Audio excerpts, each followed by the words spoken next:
আসসালামু আলাইকুম। এই যে আমরা আছি মুক্তারপুর ব্রিজে।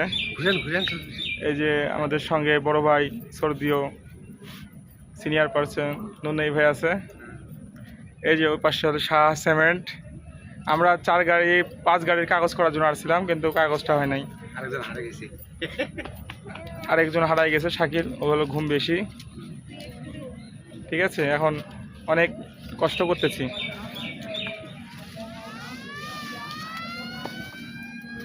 যাই হোক, আসলাম অনেকদিন পরে।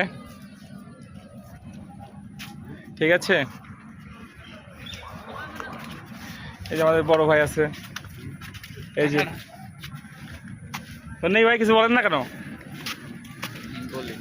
ভাই কিসে কথা কর না খেয়ে বিড়ি দাও। যাই হোক, ওই যে ওই পাশে হলো দেখেন, আপনার দেখার মতো অনেক কিছু আছে। আমরা এখন দেখতেছি। ওই যে সামনে একটা দেখাচ্ছে লঞ্চ, এটা মুক্তারপুর ফেরিঘাট প্লাস লঞ্চ ঘাট। এই যে আমাদের বড় ভাইয়ের মনটা অনেক খারাপ। বড় ভাই আসছে, আমরা সেই সকাল 3টা বাজে আসছি, ভোর 3টা বাজে। ঠিক আছে, যাই হোক, খুব কষ্ট করলাম। খাওয়ার টাকা নাই, 15 টাকা খরচ করে খাইলাম। ভাইয়ের কিন্তু মনটা অনেক খারাপ। শেষ।